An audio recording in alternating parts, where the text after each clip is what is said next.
yeah, as long as it's easy to Yeah, so I'm just at that sort of there. That's my setup for today. I might try and give us a bit of a sideways kind of shot on. Thanks for joining. You're welcome. Nice to see you all. Hi Simon, nice to meet you. My name is Chris Clark and my name is not sharing his. Well, Gareth, obviously, he's the main man, so he gets the gold star. But it's lovely to meet you. He's a Geordie, so a bit like Ant and Dex. Oh, okay. It's Ant and Dex. Yeah, Newcastle, so similar neck. Well, my dad was from Sunderland, so I was born in Newcastle, but I'm actually a Mackinus. yeah. Hi. I'm doing UX UI mostly, but also web design, branding. Posh Jack here, apparently. I didn't realise you thought I was Posh Jack. I've got Mark, of course. Mark, what is it you do then? I'm head of market development for an edtech company. Paul, you're in Newcastle, right? Yes, and it's actually not raining today. Get outside, funny lad, get outside. How are you doing? What you've been up to? I know you've been in America. Just tell us about your last few weeks and a little introduction. My name's Simon Dixon. I run an agency with my business partner, Ac Baxi, called Dixon Baxi in London. And we work globally with large, kind of iconic companies, helping them connect to people. We build strategies, brands, identities, and the systems and experiences that meet the world and show up in a way, hopefully, that serves people. Our clients are everybody from Formula One to Amazon. We work in sport, entertainment, tech, pretty much every type of sector. I've just been in Los Angeles because we're expanding and building up our American team. My whole thing is really about how creativity grows people's careers, how teams are built, and how creativity hits the world in a way which is useful and meaningful and makes a difference to people. I'm a trained designer by profession, but now obviously I run a studio, so that's where I am in my kind of career arc. Awesome, thank you so much. So yeah, I mean, I think just on that then, I know you said you've been across to America. I think it was it Makilla, was it yourself who had the question about, setting up in America? Do you want to ask Simon? Okay, hi Simon. Yeah, I was interested. In Makilla. To know, since you have seen a lot of portfolios and CV from American people, if there's any difference between the approach they use to compare to UK people, and if there's any lessons from you can share for UK about people. the difference between how Americans project their portfolios versus other people around the world. Yeah, I mean, a lot of work and systems are globalized now. So the way people share work is relatively similar around the world. Of course, different areas have different levels of history and sophistication in terms of their level of the industry. So clearly, if you see folios in London or New York, they're going to be very, very different to, say, Lagos and Mumbai in terms of the content that goes into those portfolios.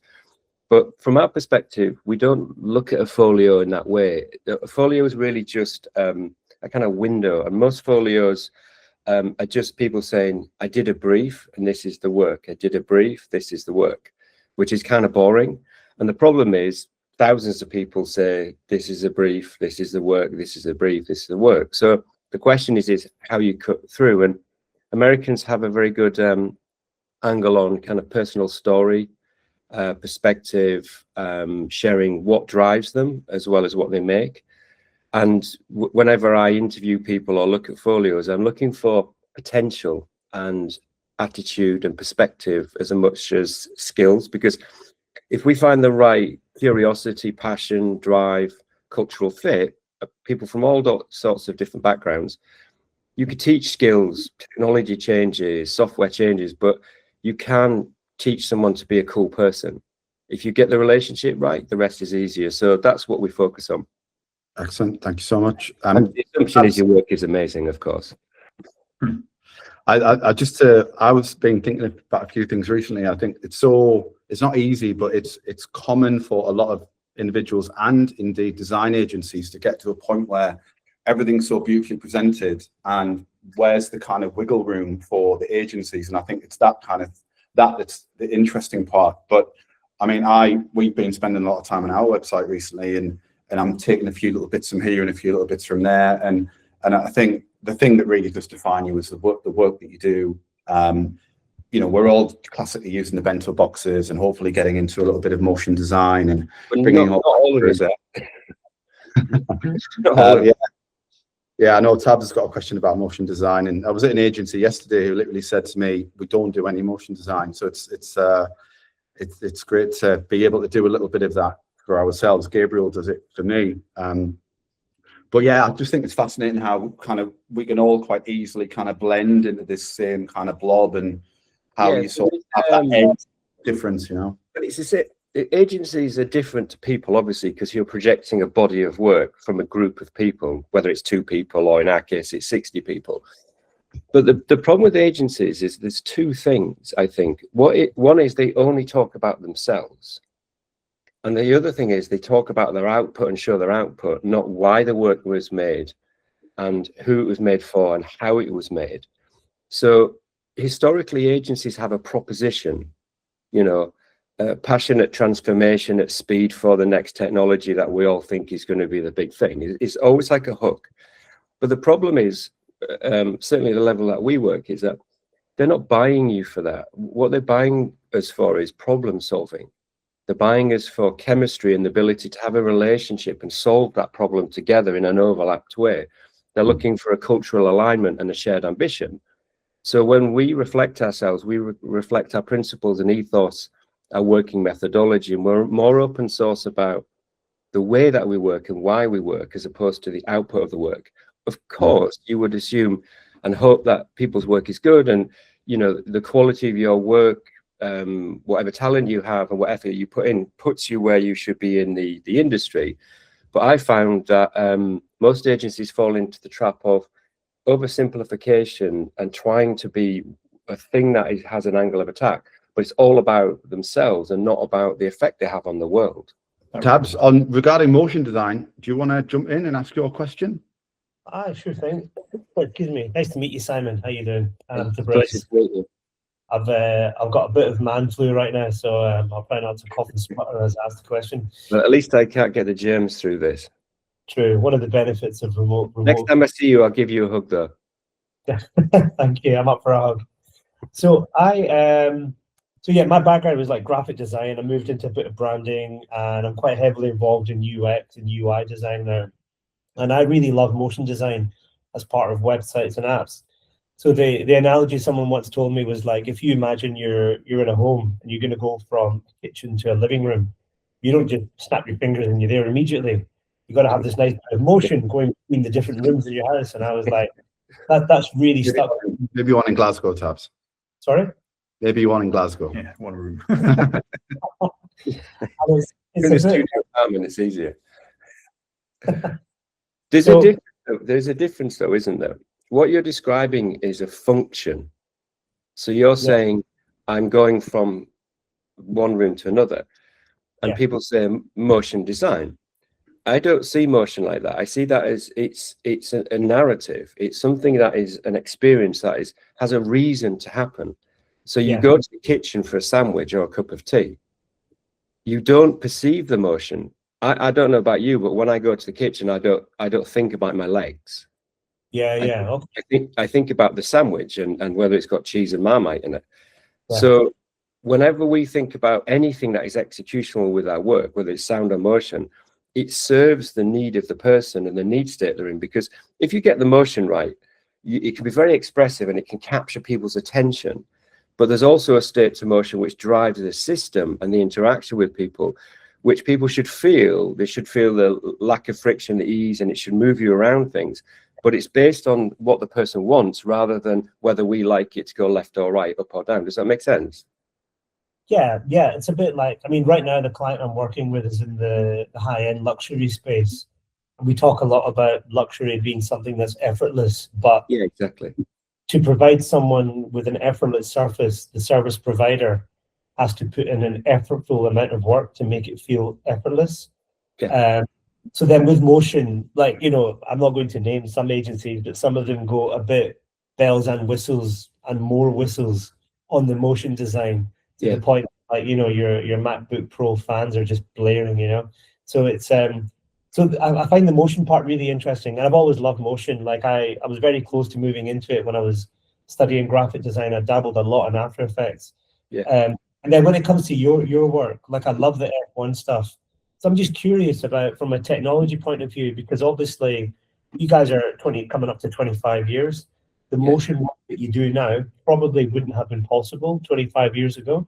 Yeah. So very speculative question in a way is like, where do you think is going in the future in terms of motion design technology? Yeah. It's a very good question. It's an excellent question. The truth is, I've worked for 37 years. So, and the agency's existed for nearly 25 years. When we started DixonBaxi in 2001, you could move things for sure, but it was harder because the technologies were not as integrated into our lives. Yeah. So it was more of a series of functional assets. So when we first did the Formula One the first time, when we did the graphic system globally, we did it in 2004. So when we built that, that was built in a thing called VisRT, which was a first generation live 3D system, but you had to press a button on a director's box for it to happen. Of course, the system now, the technology is a hardwired global technology, which doesn't have those kind of physical and semi-analog tensions to them. So you can make things which can show up in thousands of different ways from the same system. So it gives you much greater range to be tactically more useful to people. And then when you add things like AI and intelligent technologies, it gives you the ability to version at speed on that system. But it comes back to the same thing, which is why are you making it? What is the experience you want somebody to feel? And that's what drives what we do. So when I started my career, I went to San Francisco in the late 90s, and we made lots of things that moved. We've always felt that brands should interact with people, they should be audible, they should have a voice. But it was just more mechanical, so it took longer. So if you did add-on motion piece, it might take you a month, whereas now, of course, you could make something in a day. But for me, it's all about why you're making it. And you talk about bells and whistles. So my feeling is creativity is a broad thing. You might really vibe on simple stuff. You might love, like you say, the craft and minutiae, but other people like expression. And I think it's important to realize there's enough room for everybody to express the way they do. And if somebody wants to go to town, I don't think there's anything wrong with that. I don't think there's one way. And I think the problem with our industry is we're very binary. Whenever we talk, we always say, I do this, so they do that. And who cares? There's millions of ways of creating. But the great work has a meaning and a reason, and you can feel the creativity and the intent in it. And then you make it however you want. And usually it should be fit for purpose to the client. But I think the thing to do is just think about what you can control and what makes you feel alive when you create, and it tends to come through in the work. Yeah. No, thank you for that. I think it is really interesting when you touch on a lot of the binary thinking. You know, that almost feels like a global thing right now where everyone is quite binary, but it's definitely good to be open to the different types of crafts out there. Well, life's boring otherwise. You know, if you think about all of our lived realities on this call, the reason that the human condition and creativity is exciting is that we all have a choice about how we make things. And I find it a little bit sad that when people talk about our industry, when they talk about something that they want to do, they lean against something else to say that that's not right, which I don't think is culturally or spiritually a good way of thinking. I think what you go is, I'd like to do this, and we should be accepting of how people work. It's the same thing when, you know, people look at projects when they come out and they're like, oh, that's shit, it's not very good, blah, blah, blah. I think there's a problem with our industry that we bite ourselves, and I have a feeling that it's much better to just carry yourself in a way which represents your creativity and, you know, is more collegiate, I suppose. Simon, have you been in any situations with clients where they've really impacted your ability to deliver the work that you wanted to do? Because that's obviously something that can happen positively or negatively. Negatively. So like I think we all kind of suffer a need to get a lot better at managing and getting the best output from a project as possible. And depending on the client, that can be easy or really almost impossible. So have you got any, you don't have to mention any particular names, but is there any tips? Yeah, I mean, again, that comes from the same space. That's a loaded question, because the implication is that clients are difficult to work with and they're hard. I don't agree with that. I think it's about how you build relationships. We curate relationships, so we work with people who share a like-minded ambition to change whatever we're changing. So, you know, basically what we do is change programs. We take something and we retool it for the future. So you have to share that ambition. So if a client shares a brief with you, but there's usually something behind the brief. There's a reason that they're doing it, and either a problem or opportunity. And my feeling is that what you have to do is respect the fact that the client has far greater understanding of the thing that you're changing. What you have is objectivity, and the superpower is bringing that deep experience and knowledge of what they have and that objectivity together and making something great. So that's a lot about setting context, understanding the interpersonal relationships, understanding that different people have different ways of interacting with you. So you have to adapt your process to how that organization works. So all of my clients are different. If I worked with, say, Apple in the same way that I work with Formula One, it wouldn't work because they're culturally different. So our process is adaptive to the feeling of the company, but also the individuals. So some executives, like one executive said to us, you know, it's a 50-page presentation. Can I see the last slide? And you're like, yeah, okay. So, and that said, thank you. So we said, let's look at the penultimate slide. And what it was about relaxing that executive. Another person, you know, really likes details, so they wanted to really drill in. So we put subsets of information. So we're sensitive to them. And clients' jobs is to give you feedback. It's their actual job.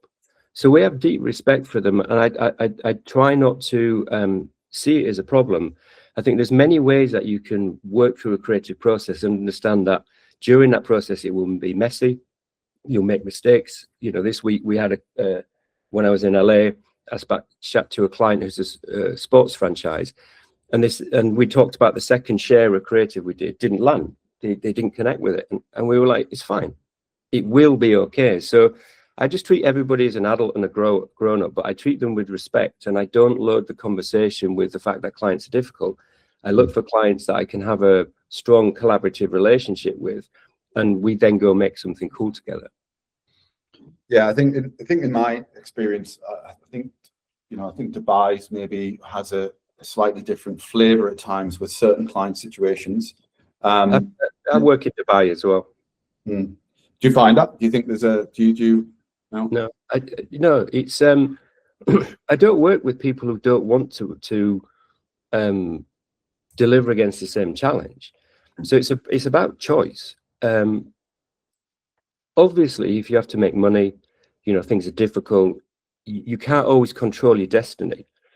But even when I first started out, when I had nothing, I always felt that if I got the relationship right and I've figured out the types of people that we could work with and actually make a difference to, then our work would be better, which would mean we'd have a better chance of surviving.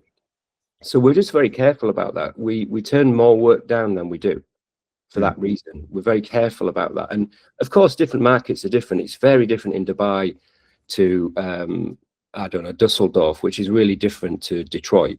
So really, you have to adapt to the climate. So I'm not suggesting that it's easy, but wherever we work, we try to seek out the right clients rather than just every client. Yeah, certainly on that kind of journey of being able to do that. An example is I'm doing a project for a buddy of mine who I used to work with, and you know, we've got that kind of relationship where we can be very honest with each other, but we'll sometimes have a bit of a row. But sometimes it is difficult because I feel like whilst it's wonderful when you work with strong teams, there's also a reality, certainly from my side, where a client will just not have a really strong team, and you're there to help them, like you said, and you've got to try and figure that out. But yeah, sometimes it's just tough, basically, and it can impact the work that you're trying to do. But as you said, it's our job to try and figure that out and get a good result for the reality of the client. I mean, yeah, you have two levels of reality there. If you're consistently working with people who don't have the structure to work with you in the way you want to, then that's about how you get working. That's a growth conversation. That's how you pitch yourself and find the right work.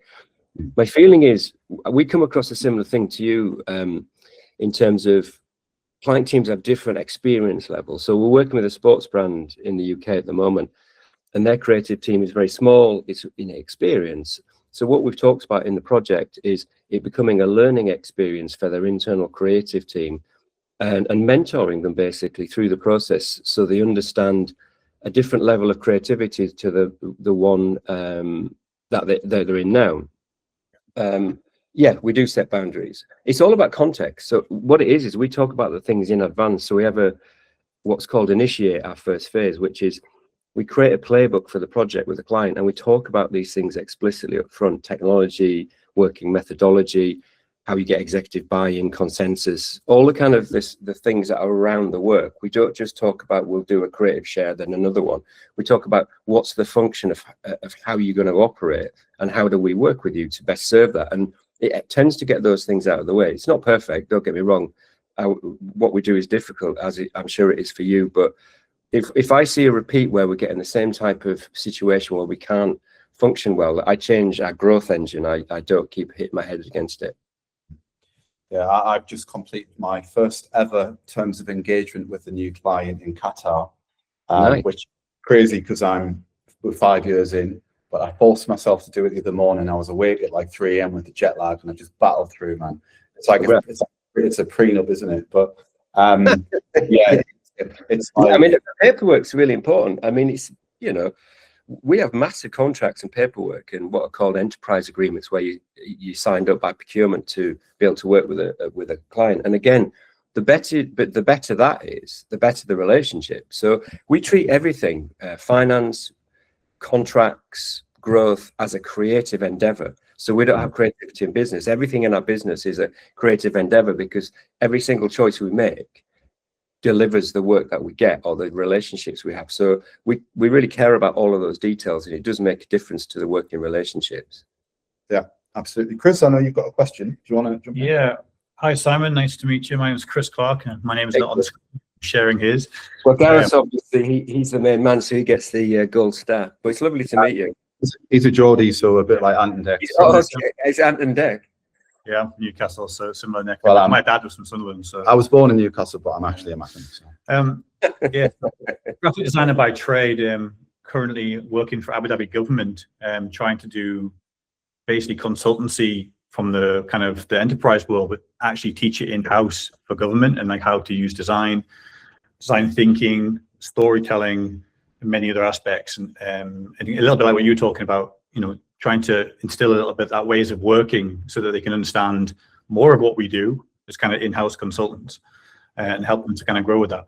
The one that I'm finding a lot of traction with, and something that I've really gone deep on in the last year and a bit, is storytelling, and using that to talk to different entities, clients, whatever it might be, to really get people to understand those problems that you're solving, that you talked about. And getting that alignment right. It's like, how do we get everyone on the same page? So my question to you was, how much do you use storytelling in your processes, like particularly maybe at the beginning and at the end, when it's kind of that pitch, or that enrolling into engaging with a new client and building that relationship, and then at the end when you're actually presenting that work back to them? Yeah, we don't pitch creative, so we only get work via chemistry. So for me, it's two things. It's not, often what happens is language gets a little bit loaded, so it's storytelling or it's motion design or whatever. But what it is communication and relationships. So what you're trying to do is communicate clearly the state of the relationship, the benefit of the relationship, where that relationship journey will take you in terms of the project itself, and then giving people context of those stages, the benefits of those stages, how it will fit into their world. So I think it's just about good communication, clarity, helping people up front to de-stress them so they're uncertain. One thing I think sometimes we forget is that we've done this hundreds of times, but often clients and other people have only ever done it once or twice. So where we feel very natural and it seems really logical, the next thing we do, they don't know that's going to happen. So there's many cold baths in a process where they're very unsettled. And you know what humans are like. Really on a basic level, change can be quite unsettling because, you know, you're not sure where you are. You might have to present to another leader. There's lots of reasons for it. So we just think it's about good, honest, clear communication that is about the relationship, and then building a relationship where you can mutually have that kind of candid thing that you're talking about as it goes on, but you're setting context of what's coming for a longer tail rather than them discovering it in the moment, and that helps de-stress it. Yeah, absolutely. I think the word you said there that really resonated, that I use a lot of with them, probably more than anything, is clarity. And this is from talking to people about their portfolios, then pitching ideas to me about what they do, and asking, how do I communicate this to someone better? There's a guy came up to me at DDX conference last weekend. He had this amazing app, which is basically to help sort of beginners mostly, but camera film guys on film sets, going between different equipment and the settings he needs to get that set up right for the camera, right? Okay. Now, he explained it to me in full technical jargon, and it was like, I had to go to max, like, cognitive load to go, okay, I know a bit about film. I kind of get what you're saying. And he talked to me for like 50 minutes about it. And okay, so hang on a minute. So what does it do? Okay, just no, but what does it do? And go slow it, like less and less and less until it was like, finally, I said, so what are you selling? And he went, it took him a while. It was time. He was selling time. The time to set up from one thing to another with his app, $100, right, for anyone doing it. And it was like getting him to see that in the clearest, most clarity-based way. Was just, to him, it was like, oh my God, like now you've got a clear message you can go to your customers or your potential people you're going to do partnerships with and stuff. So, but I think, yeah, that clarity kind of resonates with everything, right? It comes to the portfolio stuff that Michelle was talking about, Michaela, Tabares with the animation as well. It's like, what's the purpose behind it? What's the context, as you say? And then how do you kind of bring everyone together to understand the same thing? It's also, what's the reason to believe in it and the benefit? Because if you have a technology that moves information across film equipment, it de-stresses the set, it gives people time back, but ultimately it allows you to be more creative. That's what it's about. If you remain at the technical or functional, there is no greater benefit. And I think for us, we want people to feel inspired and excited and charged about what's next and feel more creative. That's the job. So we want to pump whatever the functional and the literal part of things are with something that's highly creative, and they can see that there's a vision beyond, as you say, the technical or the commoditized or the systemized. So I think you're thinking of rarifying down is very smart. I think it's a core skill if you're going to work at any level of creative leadership, because if you can't explain your ideas in simple terms, people can't walk away with them. So it's like, people do brand strategies which have got massive temples on and decks. But if you can't describe what a brand is in a sentence, no one can ever share it. And that it means you don't have anything. So I think we just hang a lot of language and a lot of bullshit on things, and it's just not that complicated. It can be much, much simpler. Simon, did you ever do any, did you get into writing sort of in your early years of graphic design? Were you writing on behalf of clients? Because that's how I learned to do a bit of copy. Did you do that, or do you partake in that when you start the project? Yeah. I mean, you're not on LinkedIn, but like, when you were younger and you were getting your clients and they were asking you for copywriting and stuff, I mean, I just had to do it because there was nobody else there. So I can write. I'm not a copywriter by profession, but basically design and we're in communications, aren't we? So I'm in communications. So what we make is the vehicle for language. So I've always cared about what is said through the systems we create. So you want the tone of voice and the writing to have the same fidelity and reality as all the rest of the design system. So language, like motion or the audible part of the brand or everything else, has always been important. And I think you're absolutely right. And I think it's an essential skill that if you can't write to a level which is simple enough for people to understand your ideas, it makes it difficult for them to buy them. So when you're building proposals or you're building presentation decks or portfolios, most people write in a very removed, distant or kind of functional or generic way. If you can write in a way which radically simplifies things, makes it easier for people to understand, don't let the language get in the way of the message, you'll cut through more. So I agree, it's a very useful and important skill. Yeah, I think I've thought about this quite a lot, and I feel that even though we all get taught how to write as kids in school, and it's one of the first things that we learn is how to speak, the actual amount of people that I seem to meet in the industry, they'll always say, oh, I don't do copy. And it's like, I feel like, how can that be the case? You know, like you have to, if you take the visuals away, all you're left with is words, right? So yeah, I just think it's a super. But again, what I'd say is I wouldn't call it copy. I think what it is that everyone describes everything as an asset or a thing. So what I would say is, what are you trying to communicate? What message would you like to express to somebody? What moment are they in? What are you asking them to do?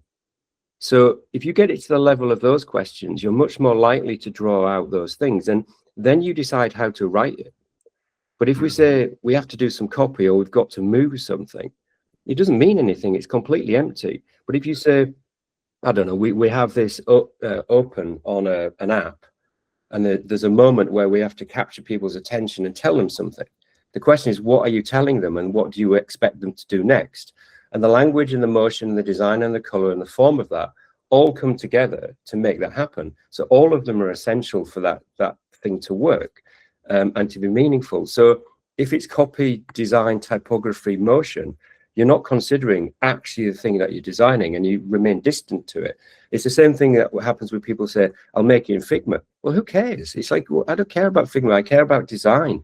I care about ideas and projecting. So we start with actually what we're doing, and then you decide how to do it. And fundamentals like understanding how language works, simplification of messages, why motion is valuable to experience, the power of audible sensory things, the difference between real world and physical and digital.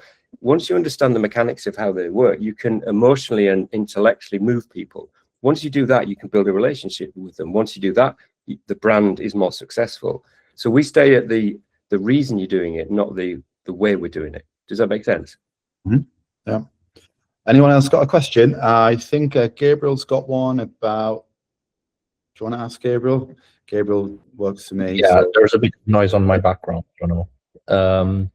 But yeah, my question was going back to what you said, talking about your early ages, especially when you started like Dixon and Baxi. If there was any hurdles that you had to overcome in your early stages. Yeah, like the lack of intelligence, naivety, immaturity. You know, there's loads of human conditions. When I started DixonBaxi, I was already experienced though. So I'd opened studios in London, New York, and San Francisco before I started DixonBaxi. And I started my first studio when I was 19 in York, which is my hometown in the north of England. So I'd already opened 4 studios before I opened DixonBaxi. So I understood how opening studios worked, but I started small like everybody else. I did local hairdressers, logos. I did rave flyers when I first started out. And what I did is I kind of crept up on the type of work I wanted to do. So when I started DixonBaxi, a lot of it was a reaction to not doing what I'd done for the last 10 years. I wanted to do something new. And we made it very simple. And Apova and I stayed 2 people for quite a number of years, deliberately so. So we make the same mistakes as everybody. Sometimes you're too arrogant. Sometimes you think you sold a piece of design, but you just missed it.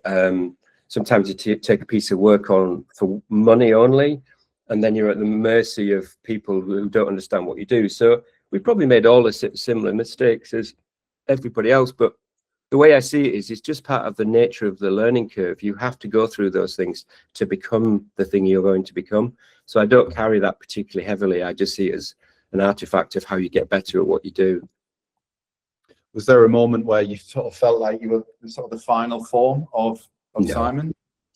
No, I don't think you ever are. Obviously at my level, I'm hyper confident. I'm very relaxed about things. But I care a lot.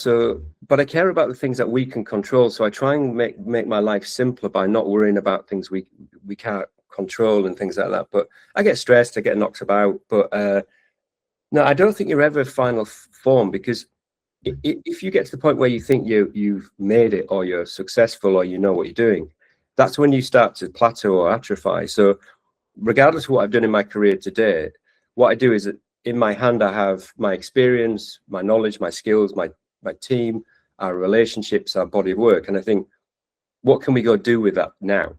And that's how I see the world. So hopefully every day I'm learning something new. And that is the case. I've learned something on this call from all of you. and that's why I do it. So I think, no, I don't think I'll ever be finished. And Yeah. well, I think I'll die, obviously, at some point. I really resonate with that because I did a talk recently about it. It's about living in that little bit of discomfort at all times, right? Like I actively try to accept roles that I'm in a place where I think I'm not really sure how to do this. I have my core fundamentals. I know where I come from. I have confidence in myself, but I'm suddenly in a role or a new position or a new sector or industry where I need to suddenly learn a lot. And that's always when I make the biggest leaps in growth, because then I'm challenging myself. And I always find that when I start to get irritable and grumpy, is because I've been somewhere for too long, because I'm not learning enough anymore. And that's when I need to push myself into uncomfortableness again, right? Every time. You're obviously very self-aware as a person. I think that's the superpower. So there's a lot of humility and honesty to the way you talked about the last two things, which I think is really smart, because you understand yourself, which means you can meet the world in a good way. You know a state where you're feeling restless, but it's for a reason. I think that's, that's intelligent. It's a good way of looking at your career. There's a couple of questions in the chat. Should I answer those, or do you want to? Yes, there's Mark who has a question.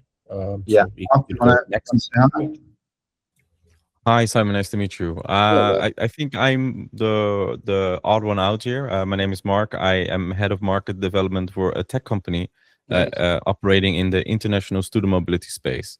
But a lot of what you said also resonated with me. There's a lot of overlap between entrepreneurship, design, sales, marketing, whatever. So like the design thinking process that was mentioned earlier, that's what was hammered into me when I went to school. Empathizing, ideating, testing, prototype, everything is the same. Every industry, I think all of our industries are changing at an exponential rate nowadays. So we have to keep adapting. I think 2026 will change a lot for design, marketing, sales, just because of generative AI already. So what do you think will change for you this year, and how will you adapt to that? Yeah, it's a really good question. There's two parts to that. When did you start your career? Ooh, that is my career. I started in entrepreneurship in like 2016. But my current company, I started I've been working there for over a year. You started work in 2016? Yes. Yeah, okay. So if you go back to 2016 and then think about all the things that have happened since 2016 in that decade, and then you go back to all the things that have happened since DixonBaxi existed. When we started the company, there were no smartphones, there was no self-driving cars, there was no Google, Uber, Deliveroo. So we've all been through profound change on a systematic basis consistently for our entire lives. We went through COVID, the entire planet agreed to lock down. We solved that problem, we came out again. We remote work in ways that we didn't before. So everybody always talks about an acceleration in any given moment, but we all live it every single day, and we've been living it our entire careers. So it's just an extension of that. When you look at generative AI and things like that, AI is not a tool. It's not a generative thing. It can do that, but what it's actually going to do is change the fabric of every system that we interact with across everything. And for most people in real life, they won't understand 95% of how that happens, in the same way that we don't understand how TikTok works. We know why we like TikTok, but I don't know how it works. I don't know how Google Map works. I can say maybe it's a satellite or whatever. But the technology isn't the thing. It's what does the technology do? So for me, what I'm looking at next is how our judgment, our creative perspective, the way we show up in the world has a relationship with those cognitive intelligences.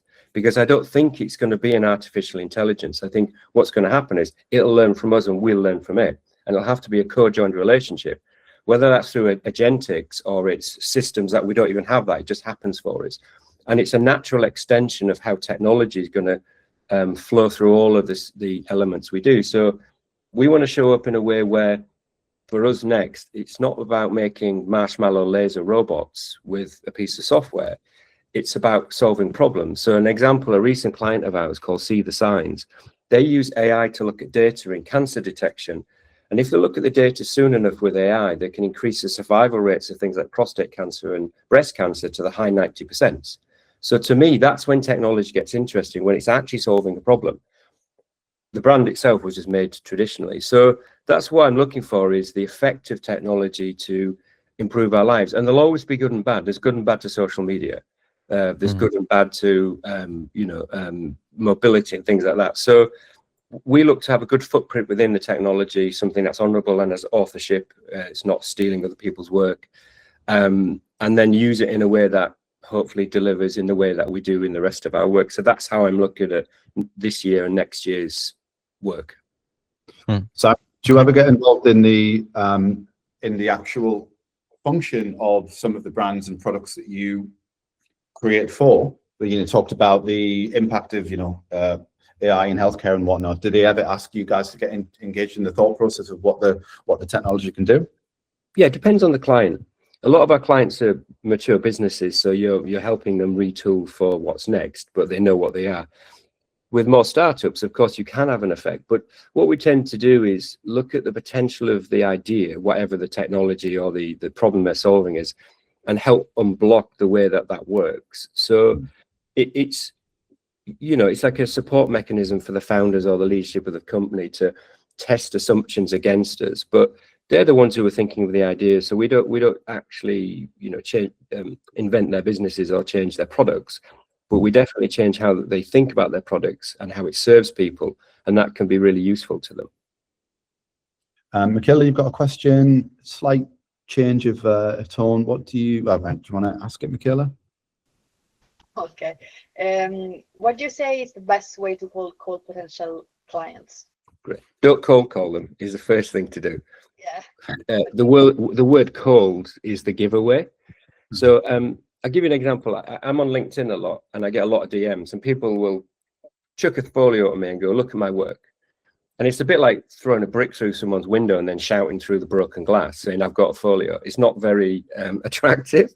So what I tend to do is I show up in the world. We share a lot of material about how DixonBaxi works, the ethos, the team, our thinking. We put it on our site. Our site is content-based. It's not kind of situational like most websites. And then I do about 400 calls a year. I connect to lots of different people. I do 25-minute chats with people all over the world. I talk to them about their problems, creativity, their lives, whatever it is, football, technology, whatever. Very like these conversations, really. And then of those 400 calls, people remember those conversations. And if they like them, I build a relationship with them. If they continue to like that relationship, it increases our chances of working with them. So my method is very simple. I connect to people on LinkedIn. I share my thinking. I don't ask anything of anybody. I chat to them, try and build relationships. And then if we become useful, we're useful. And that process works well, I think. But it's always on the terms of the person. I tend to offer things or ideas without expecting anything back, because I think it works better that way. Because if you sell to someone, it's very obvious.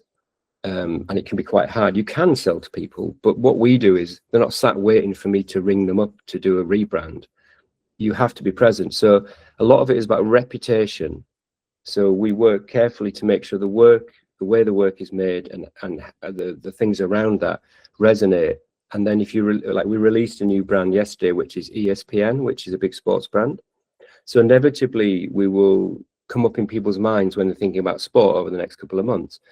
But they have a lot of choices. They'll have to think, when they think about DixonBaxi, what do they think? So that's what I care about, is when people think about DixonBaxi, do they think it's a creative company? Do they think it's a company they might work with? Does it look like a company who can solve problems in the way that they need? And then we're more likely to be one of the people they would talk to. I think what's really refreshing for what Simon does is that you're always generous with your time and very open about what you do, and that's obviously influences and shapes the entire business. And when I was a young lad, I had this idea of, because I got a work experience in London, and I think I was just around the corner from where you guys are on Wharf Road in Islington, and I always remember that, and being in London as a 20-year-old lad changed my life. Yes. Especially the contrast of Sunderland, and you're from up north, and Tabs is from up Glasgow and whatnot, and Chris is a Geordie, and I think Jack's maybe a little bit more of a posh boy, right, from down south somewhere. But I think the point is that I can't, with regard to the university, I came back from that year in London and I thought I want all the other students to have this experience. So when I had my little office, when I graduated, I wanted to try and help the other students to just get like 1 week's worth of work experience, even if they just picked up the telephone, so they knew a little bit what it was like to just be in a working space doing creative stuff. And I've sort of like continued to do that. This is very much like the ethos of, you know, doing these things, is that it's for sort of others and everybody rather than just two, you know, famous people. So I think it's quite clear that you have a sort of a similar output to, you know, your time and how you help people, which is really great. And I think I feel like you're benefiting from that a lot at the moment, especially with a lot of the positive PR and marketing that's come out about, you know, the book that you guys released, and, you know, everybody's talking about it, and it's just nice to see, right? Because people are. It's not PR. It's not PR and marketing. It's not PR and marketing. Yeah. I didn't pay for that. I didn't do any public relations. We just share work. If people choose to talk about it, it's because of the work. So again, this is this thing which is, there isn't a magic bullet. It's like we're not sat there paying people to do things. Our reputation is built on what we make. So if we make a book and people connect to it, they naturally share it because they like it. So that isn't PR and marketing. That is reputation building because people connect to what you make, which is a different thing. So it's just down to, I guess, the choices you make. I mean, the thing you're talking about, which I think is really nice, is this sense of altruism that you both of you from a northern background have felt what it's like to be in a provincial place and kind of travel and see what the difference is. And the fact that you consider that for other people, I think, is really powerful. And that's what I like about the best of our industry, is people who have become successful in their careers giving back to the industry to bring people along on that journey. And I think what you described there, Gareth, is a really powerful thing. And I try and do that because it's the least I can do. I've been very lucky in my career. So I'm fortunate in many, many, many ways. So the least I can do is share some of that knowledge and perspective and try and help the next person along. It's such a great thing though, isn't it? The stuff you talked about, Simon, just giving someone your time. The last year, I've done so much of that in small chunks of different people.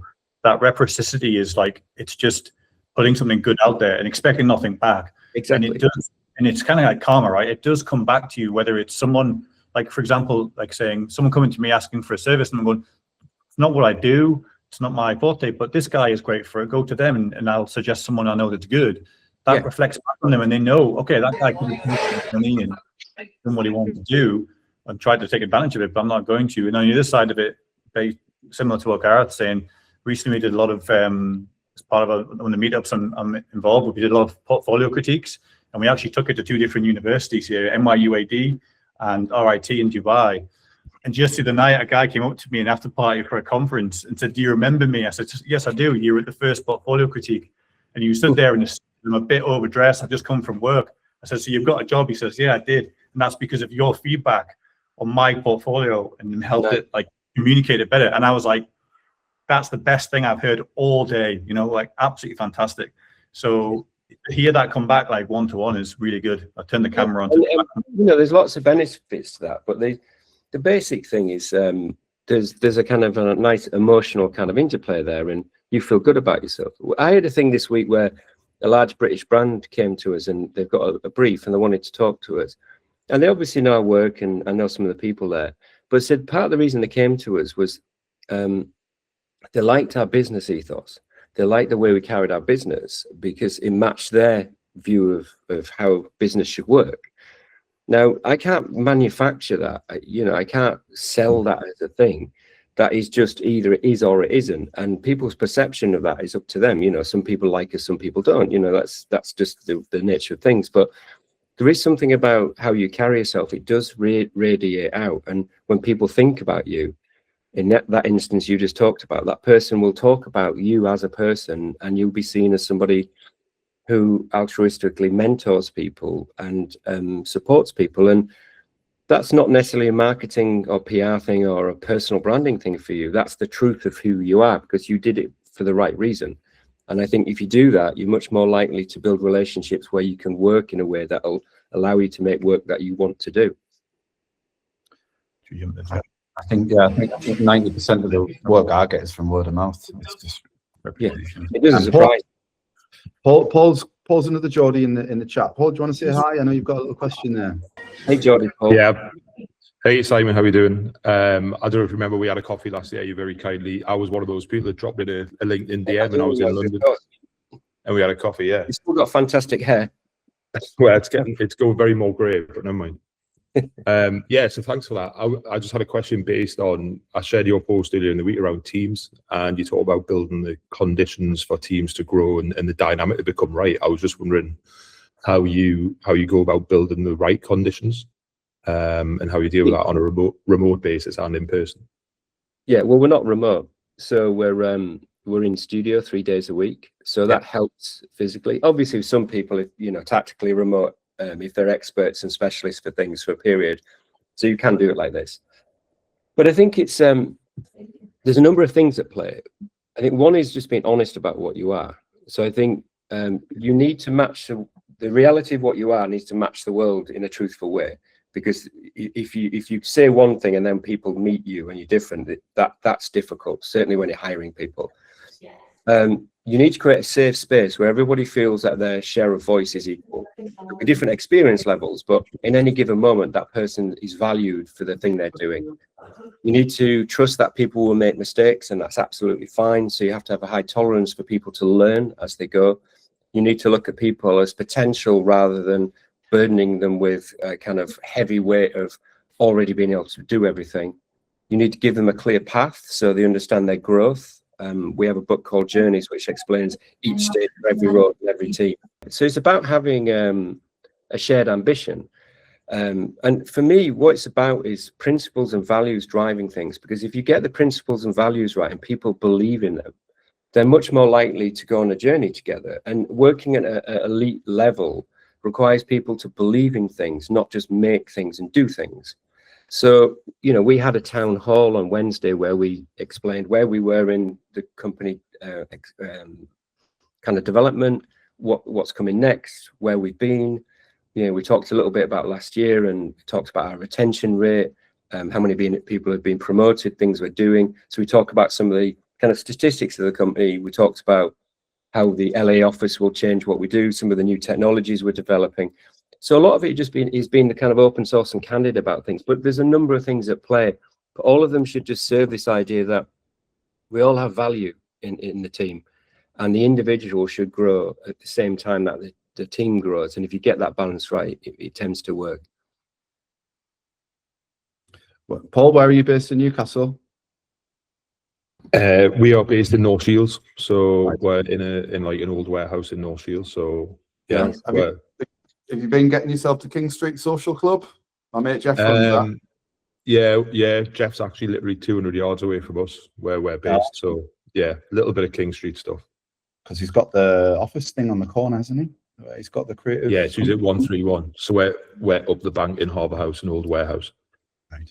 Because I used to do all the flyers for Cosmic Ballroom back in the day, and Jeff was always running these parties there. Wow, there's a throwback. I feel like Obi-Wan Kenobi. There's a name I haven't heard in so many years. Ballroom. Oh.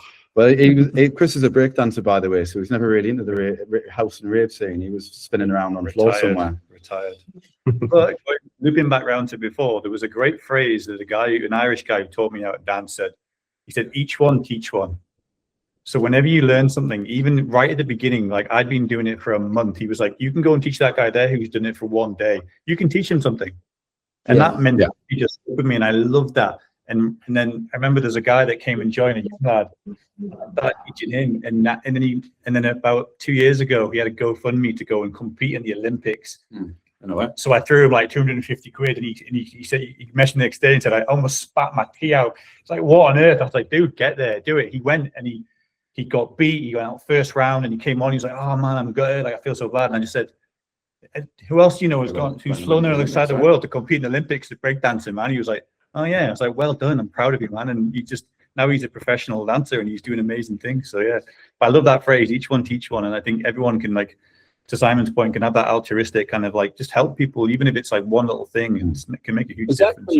If you think about it, it's a basic of how creative companies operate, which is we always have this thing, we don't have meetings because what we have is a session. It's a creative session, or it's having a conversation about something or whatever, whether it's functional or kind of expressive. But in any given moment when you're working with somebody, there's an ability to transfer knowledge, skills, and teach them something.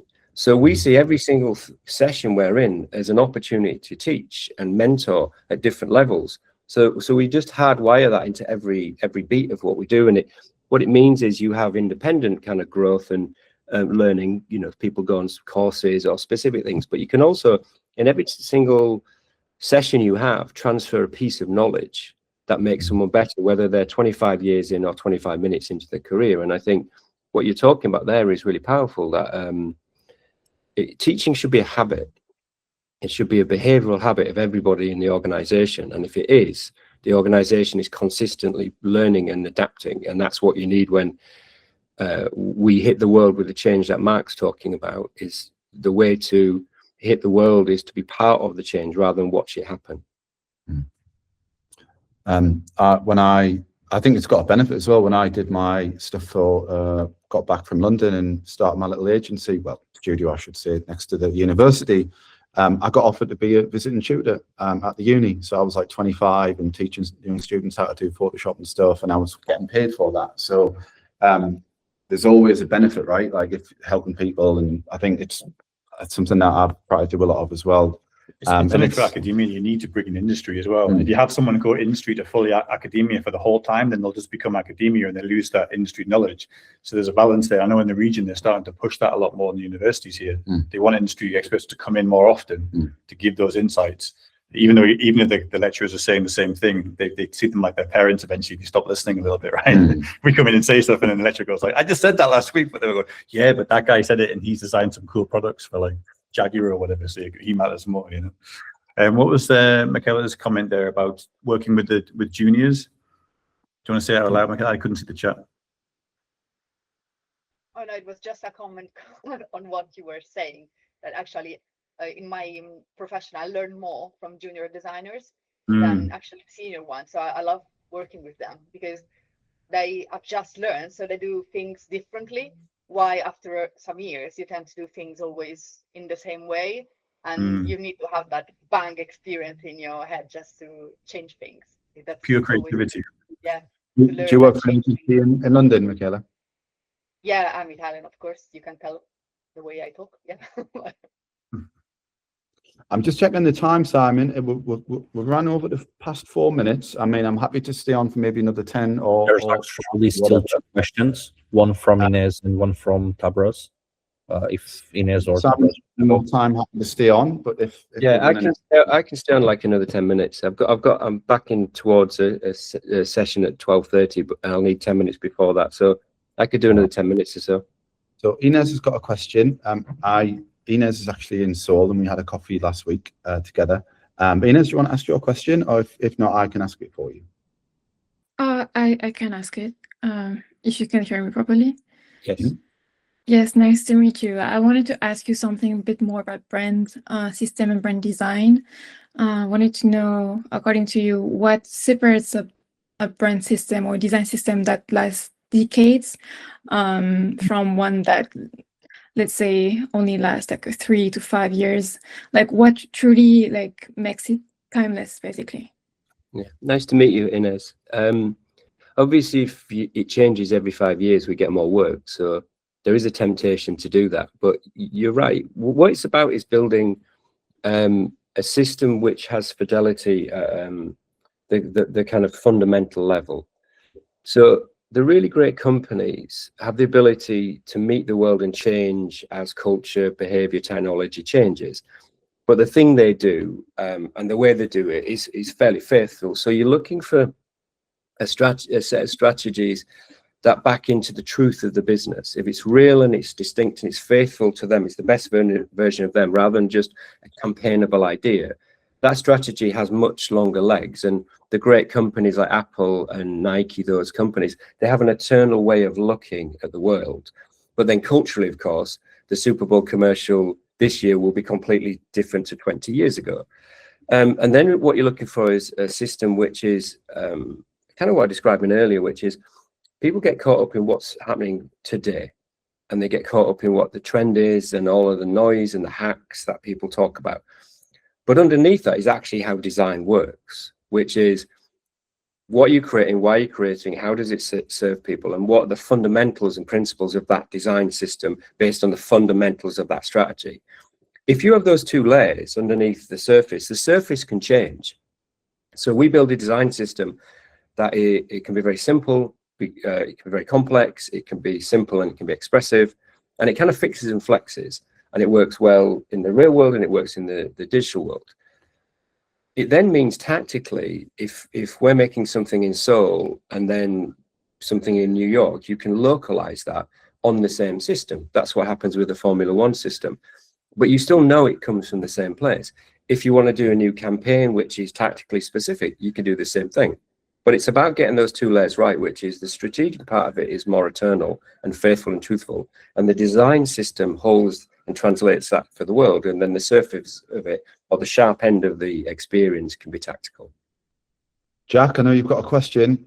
Abby's also got one as well about Simon's business partner. Maybe we'll just jump to Jack first because I know he's not said anything yet. Hi, Jack. Hey Simon, how you doing? Nice to meet you.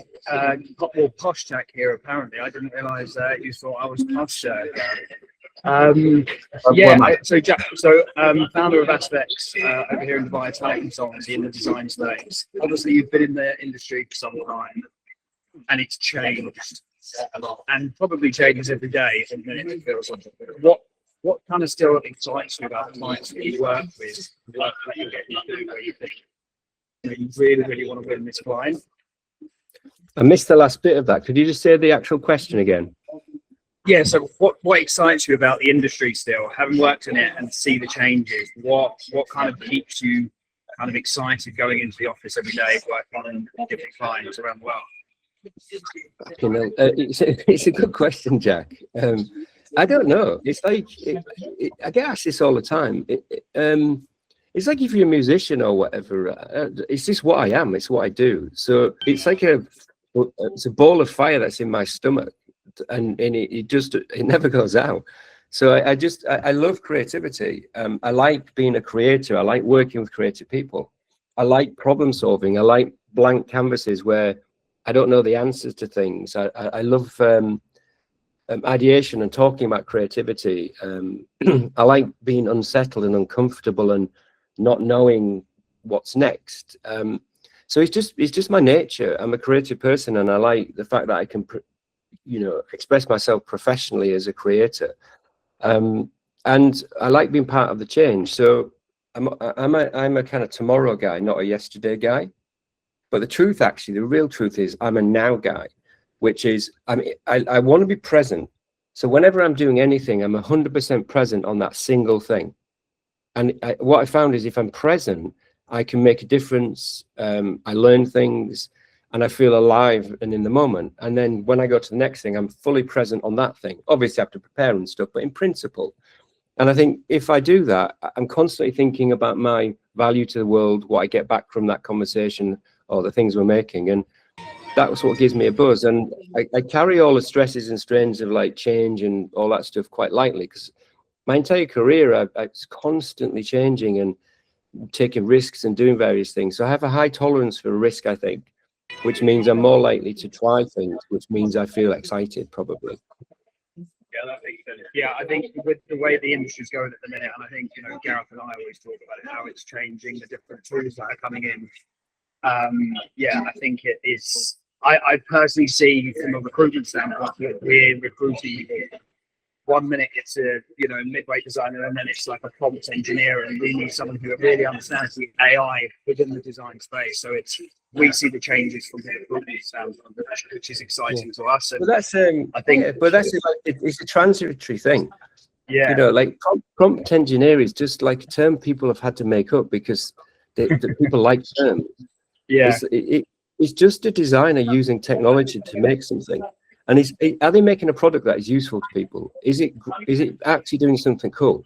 So I don't give a shit what someone's title is. What I care about is, can they make a difference to the thing we're making? And the rest of it is just noise. It's like people's titles change all the time. Technology changes all the time. There's a tendency to focus too much on that stuff.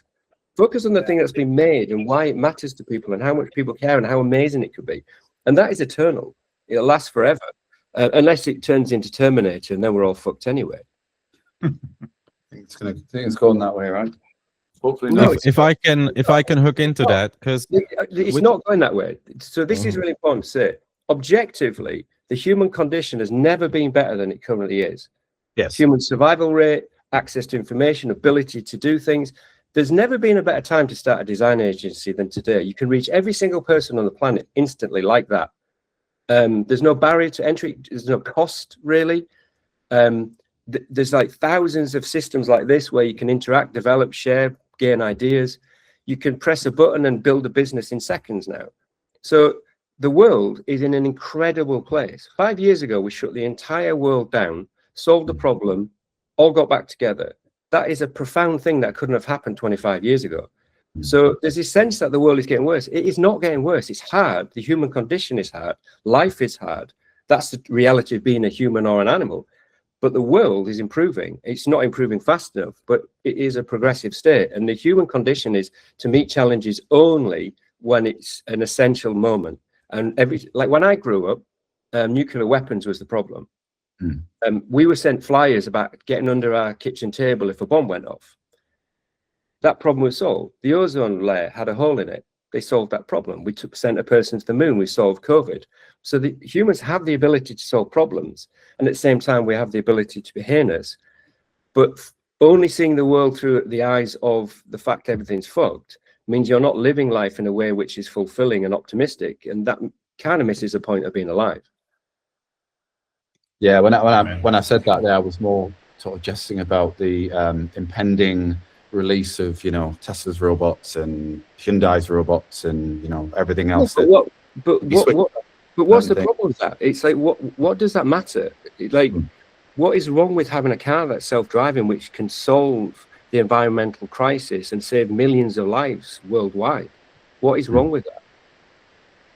There's nothing wrong with a robot doing my dishes for me because I don't want to do that. Yeah, So. well, imagine if you're in Africa and you can send a robot that never has to sleep to help people as a doctor. Imagine you have a self-driving car that doesn't crash so people don't get run over. You know, those things can solve problems. You can also have a robot to be your friend if you want it as well. A lot of robots have been used in healthcare for elderly people so they have somebody to interact with. So it depends how you see the world. If you see robots through Terminator, of course, yeah, absolutely. But my feeling is it'll be good, bad, and ugly, as the human condition has always been. But we have a tendency to beat ourselves up in our industry, which I'm not fond of. Yeah. What I think is really interesting, I think there was a Black Mirror about this, which is we can probably already do that now, but maybe in the next sort of 10 years, there'll be our voices, our conversations will be, you know, spat back out as AI, as a living memory to us when we go, you know, to your family members, and Exactly. it's wonderful, but it's, you know, it's going to be very different. I also, my wife's just had a second baby, and, you know, going through that pregnancy, there's times when it's difficult for women and they're really, you know, they're sick, and, you know, it's not easy on them.